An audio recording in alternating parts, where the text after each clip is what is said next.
Pada video kali ini kita akan belajar tentang bagaimana cara memahami relasi dalam matematika.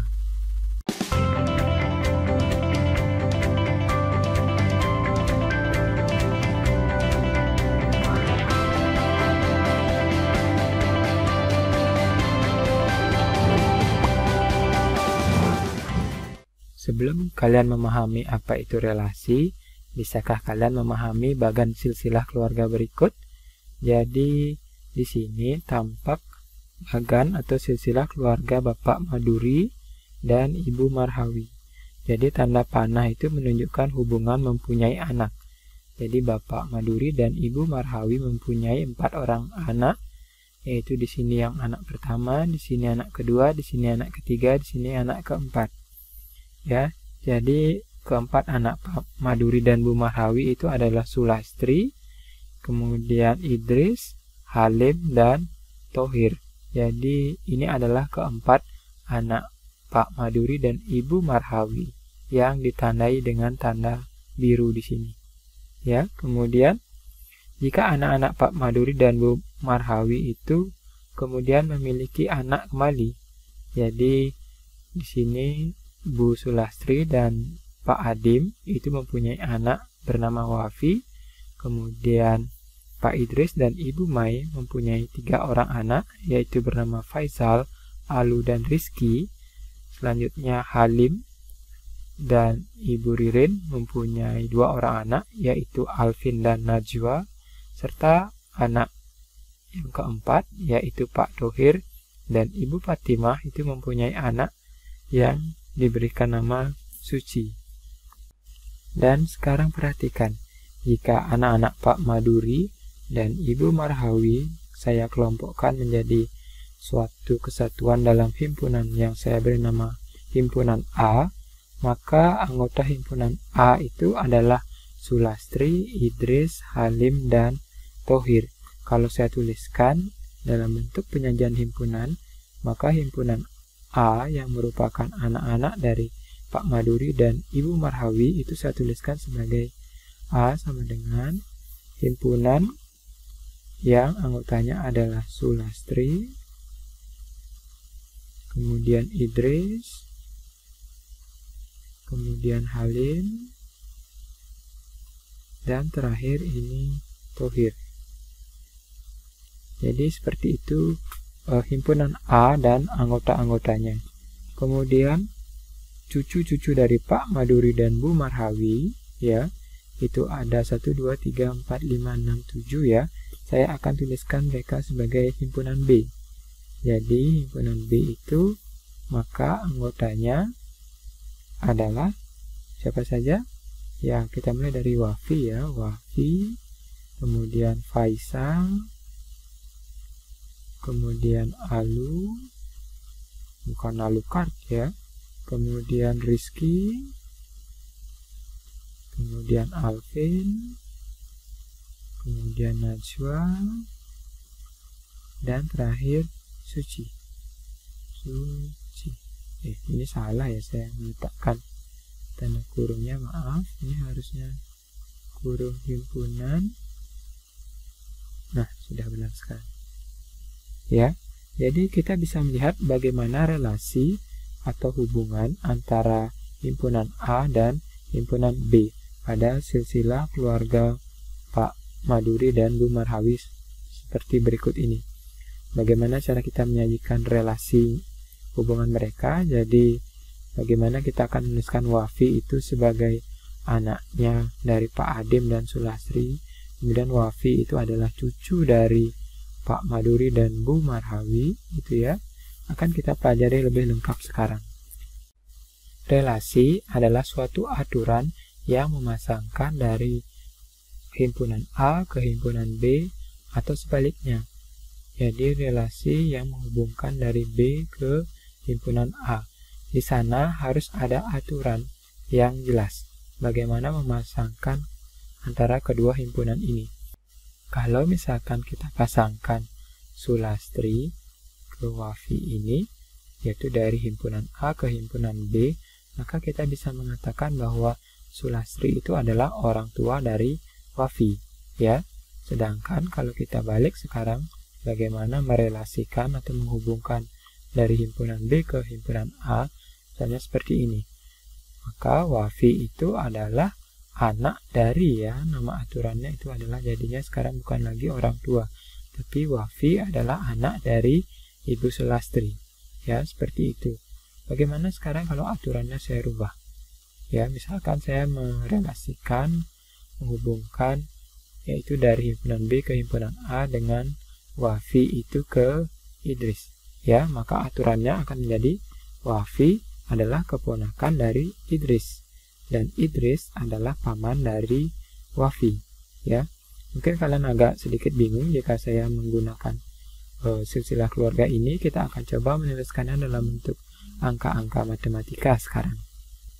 Di sini ada 8 contoh diagram panah yang menunjukkan hubungan relasi dari himpunan A ke himpunan B.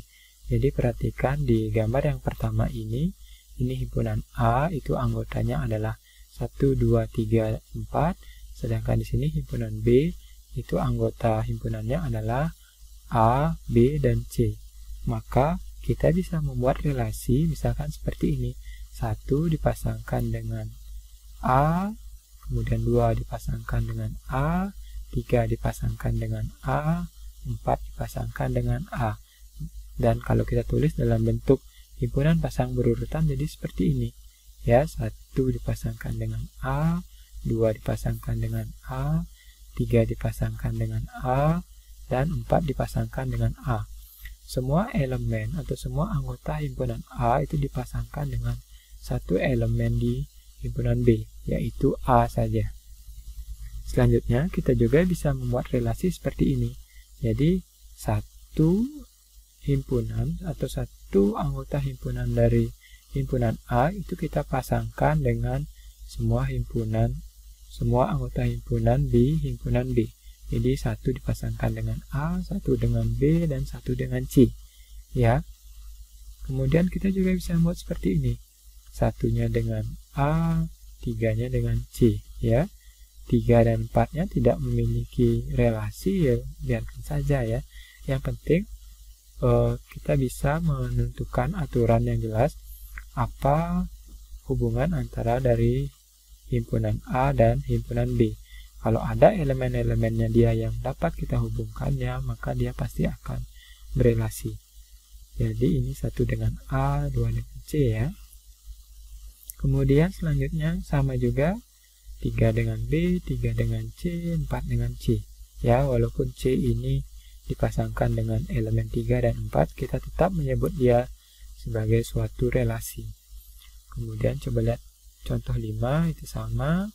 Jadi 2 itu dipasangkan dengan C, 3 itu dengan C, 4-nya bisa dengan B atau dengan C.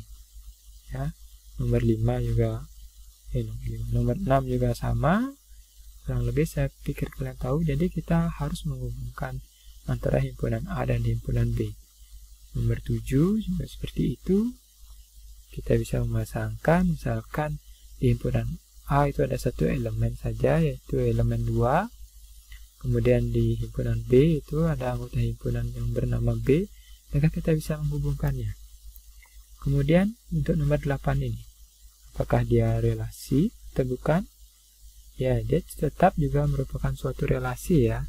Ada yang tahu kenapa alasannya? Bagi kalian yang mengetahui kenapa hubungan di nomor 8 ini, jadi antara himpunan A dan himpunan B ini juga tetap merupakan disebut sebagai suatu relasi, silakan tuliskan di kolom komentar ya. Agar kalian semakin paham, coba lihat contoh yang bukan relasi sekarang. Kalau tadi kita telah melihat contoh-contoh yang merupakan relasi, sekarang kita coba lihat contoh yang bukan merupakan relasi. Jadi kalau pada diagram yang pertama ini, itu bentuk seperti ini, itu disebut sebagai relasi. Jadi aturan yang menghubungkan 1 ke A, 2 ke A, 3 ke A, dan 4 ke A, gambarnya seperti ini ya, kalau saya gambarkan dalam bentuk diagram. Nah, yang bukan itu misalnya seperti ini contohnya. Jadi kita membuat hubungan dari 1 itu ke D, dimana D ya di luar himpunan B ya. maka itu pasti bukan merupakan relasi karena di luar himpunan. Selanjutnya 2 sama 2. Jadi 2 hubungkan dengan 2. Ya, hubungkan dengan dirinya sendiri tidak boleh. Ya, karena dia harus dengan himpunan lain. Ya, jadi ini salah.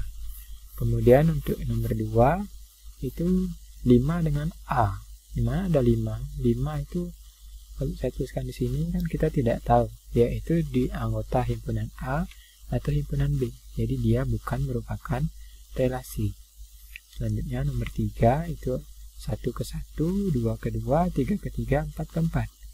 Jadi 1 ini bayangkan tanda panah lagi ke 1, 2-nya tetap ke 2, 3 ke 3, 4 ke 4. Jadi mereka semua bukan merupakan relasi ya. Begitu juga dengan nomor 4 ini. A ke A kita pasangkan jadi A dengan dirinya sendiri, B-nya dengan dirinya sendiri, C-nya dengan dirinya sendiri, ya, atau di ini C dengan A. Jadi C dengan A. Jadi tidak boleh juga gitu ya. Harus relasi itu ada aturan antara himpunan A maupun himpunan B. Jadi ini bukan merupakan relasi semuanya. Kita lanjutkan ke bentuk yang kelima. Jadi itu kalau relasinya seperti ini, maka yang bukan relasinya itu contohnya seperti ini. 1 ke 2, ya bayangkan ini 1 saya pasangkan dengan 2, kan masih di dalam himpunan A dia ya. Kemudian 3 ke 4, 3 ke 4, ya masih sama juga di dalam himpunan A semua ya. Kemudian 4 ke 5. 4 ke 5. Nah, lagi. Mana 5-nya ini? Yang jelas dia pasti berada di luar himpunan A maupun himpunan B. Maka ini bukan merupakan relasi semuanya. Lihat nomor 6 sekarang. A ke 1. Ya, jadi A ke 1. Kemudian B ke 1. C ke 1. Ya. Salah. C ke 3 ya. C ke 3. C-nya ke 3. Yang terakhir D-nya ke 4. Mana ada D? Tidak jelas ya. Bukan jelas. Ini bukan merupakan suatu relasi. Kemudian lihat nomor 7, maaf. 5 ke A. 5 ke A. Di mana 5? Misalkan di sana ya 5 ke A.